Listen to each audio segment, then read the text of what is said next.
Good evening. This is CTV News. I'm Makia Turner. And I'm Patricia Vallone. Thank you for joining us this evening. Well, Maryland's highest court has ruled on a controversial liability issue. In a 4-3 vote Thursday, the judges ruled that bars can't be held liable for their accidents that the patrons cause after they leave.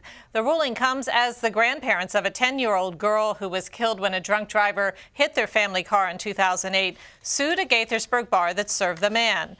The Court of Appeals ruled that the Dogfish Head Ale House was not liable for the crash. We spoke with a local attorney about the ruling. The court has held that this is really a decision for the legislators to make, to hold the bar holder strictly liable. And the court doesn't want to get into the business of making law. It's a difficult determination because, especially in this case, it's a very emotional thing because obviously when you have a death of anybody and when they can equate it to alcohol, it certainly brings out some strong emotions. But I think the court in their decision, and although there was a strong dissent, the court in this decision says that it's something that the legislature should look into. Maryland, Virginia, and Delaware are among the 7 states that lack dram shop liability provisions. However, 43 states and the District of Columbia have laws that allow alcohol vendors to be held liable in at least some circumstances for accidents that occur after they serve drinks to visibly intoxicated customers. For the second time this week, an alert has gone out about con artists posing as utility workers in the area. Earlier this week, WSSC asked residents to keep an eye out after a few recent incidents.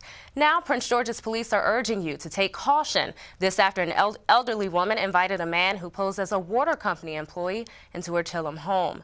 While the victim was distracted, the man's accomplice snuck inside and stole money from her purse. A spokesperson for the police department gives tips on ways to stay safe.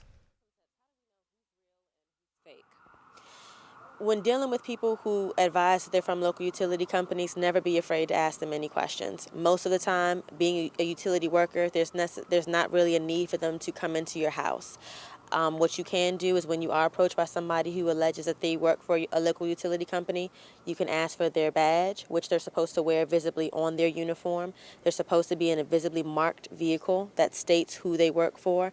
And also, if you ask them, they would and should be able to give you their name as well as the name of their supervisor and a contact number for them. Anyone with information on the Chillum case is asked to call Crime Solvers, and that number is 1-866-411-TIPS. The county continues to feel the impact of the budget cuts caused by the federal sequestration. One program that provides free meals for disabled seniors may be on the verge of shutting down. One Maryland congressman says he's doing what he can to keep the service going. CTV's Stephen Graves is in College Park with the details. Lay your sandwich on top, lay your bread pack on top of your sandwich. Meals on Wheels employee Mary Seltzer instructs Congressman Steny Hoyer on the proper way to pack a meal, getting it ready to be delivered to a senior. Take your milk and put it on the side. But with the talks in Washington of federal budget cuts known as sequestration, many federally funded programs like this may fade to the darkness. Without the funding, there's no way. I mean, everybody gives what they can to help supplement what we've already been cut. The foundation provides thousands of meals to seniors throughout the country, and local stations like this one here in College Park are feeling the effects of sequestration hard.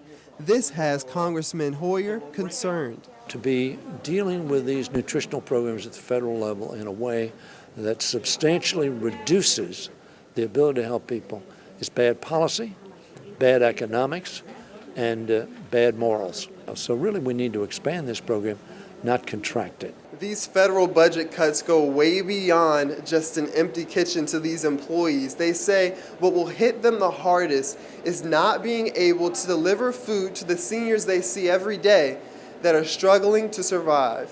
Sometimes we go pick them up and take them to the grocery store or down to 7-Eleven just to get them out for the day. Without Meals on Wheels, they just would have nobody. It's kind of sad. But even with the threat of closure, Seltzer says she will stay strong for her seniors, whom she sees more as family, going even as far as reaching into her own pocket to provide funding for this greater cause. In College Park, Stephen Graves with CTV News. If you're having dinner. And Congressman Hoyer says he's been a strong opponent of cutting funds to federal service programs since sequestration began in March. 2 people are recovering at a nearby hospital this evening, this after a 2-vehicle collision in Aquasco. Prince George's police say it happened at St. Mary's Church and Aquasco Roads just before noon today. Officials say the driver of a 4-door sedan hit a pickup truck while attempting to turn onto Dr. Owen Road. The truck driver was ejected from the vehicle and later flown by medevac to a local hospital. The driver of the sedan was transported by ground for treatment. A Montgomery County man is dead after his motorcycle crashed in College Park last night. Authorities say 34-year-old Edward Taylor was killed after he ran into a car, causing his vehicle to smash into a concrete barrier. Taylor was pronounced dead on the scene. The accident closed both lanes of Route 1 for about 5 hours last night. All lanes have since reopened.